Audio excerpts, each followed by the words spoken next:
So how to build more confidence, discipline, gratitude, and how to grow stronger as a person. So you do that by facing your triggers, your anxiety triggers, your fear triggers. What a lot of people do wrong, my clients have done this, I've done, we've all done it until you learn how to do it right. They avoid their triggers because they're scared of getting triggered and they don't want to get triggered, and they feel like that is bad, that it shouldn't happen, and that's obviously a safety mechanism. It's human nature, right? So it's again, not judging any of these things, but understanding how you can make progress, and I want to help you to do that today in today's mentoring session. So a lot of people, again, you know your triggers better than I do, right? Because they're your triggers. You know them, you're aware of them. Now, some of them you may not consciously know, and I might know them because I've been mentoring people for 12 years. I've got experience as a teacher, and I've also been facing my own triggers for over 20 years. But most of them you know. So let me give you an example of some triggers and explain how you can overcome this. Most people who are struggling and they want to start, going to the gym and getting fit, they won't go to the gym because they know that if they go to the gym, it's going to trigger their anxiety, and they don't want that to happen, so they avoid the gym. So the problem with avoidance is when you avoid your triggers in life, your anxiety triggers, it makes you feel good in the moment. It gives you a temporary happiness, relief, joy, feeling of escaping from your own emotions and fears and worrying about what other people will think. So it gives you something good temporary, right? I'm not going to deny that. But it gives you long-term depression, long-term anxiety, long-term pain, discomfort, all the negative things that we don't want. It brings those things on. Unconsciously, you teach yourself that you can't handle things, so you make yourself effectively weaker, not in a positive way, mentally, emotionally, and you never resolve these problems. You get stuck in a cycle, and that cycle can go on for as long as you enable it to go on. So it's understanding that we all do it, and obviously a lot of times when we're younger, it's a safety mechanism which can be helpful for a certain period, but when we become adults, these defense mechanisms, they don't serve us anymore in the long run. If we want to grow more, we want to change our life, or we want to have more peace, we want to have a longer term recovery, however it plays out, right? They're just some explanations that I could explain. So facing your triggers is a good thing. When you get triggered, although it don't feel nice, it's a good thing, because that's how you're going to gain more confidence, that's how you're going to grow more. So none of us like it. I don't enjoy it either, right? No one likes feeling distress. No one likes feeling pain and suffering. No one does. But it is necessary to go through that in order to come out the other side and get more peace and more confidence.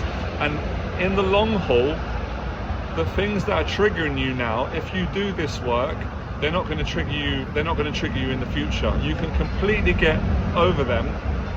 Now, some of them may always trigger you, but you're going to deal with them better. And that's where you want to get to in recovery, with building confidence, or all areas of life. So that's really important to understand. But I want to make a point of saying, it's not enough for you to just watch my videos, hear what I'm saying, understand it intellectually and go, I really understand what Jonathan's talking about. You've got to practice this in reality. You've got to go through the experience. You've got to face your anxiety triggers. Now, of course, everyone is different. Everyone's on their own journey, so it's not going to be the same for me as it is for you or my client. You've got to do it at your own pace, and you've got to not compare yourself to me or other people until you get stronger. So, write down, if it helps you, write down the areas where you know you're going to get triggered, and also write down the areas that you want to overcome, like I said, because it's different for everyone. Although most people have got the same triggers, it's around, people, it's around exercising, public speaking, cleaning, other areas, certain areas in life that trigger you, right? It could be traveling. I had anxieties in all these areas, and I overcame them by doing what I'm encouraging you today, by exposing myself. And when you make a choice to face a trigger because you want to do it, it's always easier as opposed to when you're not making a choice to face a trigger and all of a sudden it might spontaneously just come out of the blue, or if someone's forcing you or encouraging you and you don't want to do it, it's going to be a lot more stressful. So the psychology is, if you make a choice, which I can't do for you, right? The control is in your hands. You've got the power. I want to encourage you and help you. If you make a choice, it's still going to be challenging, but it's going to be easier. Why? Because you're choosing to do it. When we commit to face a fear and anxiety and we want to do it, we expect it to be difficult. We know it's going to happen. Therefore, we're more prepared. Therefore, it's a bit easier. So that's how you do it. And that goes for any area of life. It doesn't really matter what area you get triggered in.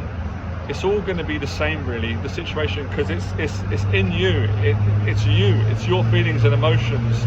So again, it comes back to the discipline again of being able to accept that you're uncomfortable, but you can say it out loud. You can go, I'm triggered right now. I am frightened. I'm in pain.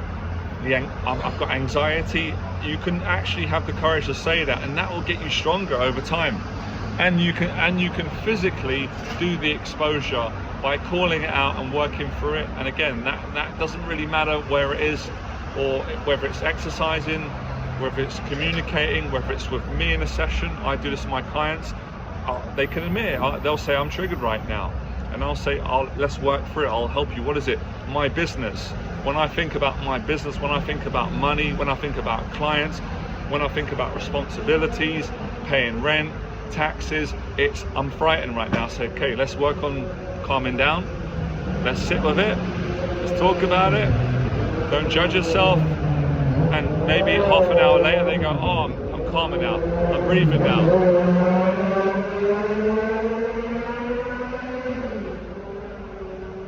Now, of course, it's not always going to be enough just to talk about it, because that's another trap people can fall into in therapy or with friends, where they just talk about the trigger. At some point, you've got to develop the tools and the skills to overcome and manage the triggers, and you do that through obviously taking action. So if you said to me, I can't go running in public, I can't go to the park and run because it triggers my anxiety. However, whatever that means to you, right? Maybe it's embarrassment because you don't like being in public, you're worried that people are looking at you, or it's going to bring up your fears from your childhood. However it is, fine. So the practice is for you to go through that.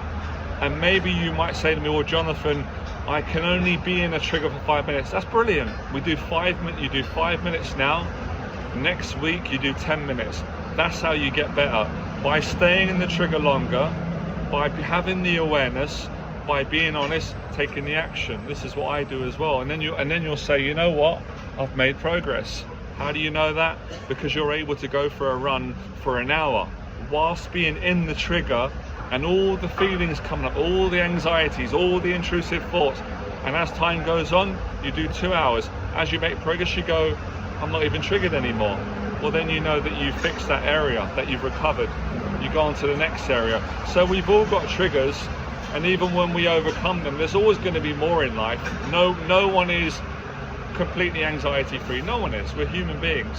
But you can make so much progress and get to more of a peaceful place, and have the tools in place for whenever a trigger emerges. You've got those tools in place. You know how to calm yourself down. Or you can say, sometimes this happens to clients and me and anyone, you can go, you know what, I accept right now that I can't accept the anxiety. That is so overwhelming. It's so debilitating. It feels like it's never going to go away. Of course it's going to go away. Eventually, the next day passes, so you're going to start to build new beliefs, new perspectives via doing this work. Personally, for me as well, I want to share this with you. I've shared it before. I learnt this when I did amateur boxing down Fitzroy Lodge when I did sparring. I'd get triggered as soon as I'd get in the ring on the way to the gym. But I did weeks and weeks of sparring, then I was able to handle it. Then 1 month I went, I can't believe it. Although I'm triggered and I'm afraid, I'm stronger now. I can handle it. I can still spar, I can box, I can cover up and get hit, I can box, I can move, and I can find peace and joy. So you can find peace and joy, happiness, gratitude, contradictory what most people leave, whilst you're in a triggering life situation. How amazing is that? So that's the lesson for today. I hope it helped everyone. And if you want to keep on growing, you've got to keep on going. You'll get stronger, you'll get wiser, you'll get less anxious, or you won't mind when you've got fight or flight, because you'll be able to survive in it and thrive in it and find calmness. And then when it's completely gone away, when you go, the anxiety's gone now, I'm back to feeling calm. It's going to come the next day at some point, and you'll work at it again. It's a continuous practice, all right? Hope this helped. You can like, you can share, you can subscribe, you can let me know in the box below if this has helped you. And if you'd like to book a mentoring session, my email address is below. You can email me and I'll get back to you and see if I can mentor in your work. All right, good luck, hope this has helped. I'll speak to you in the next video.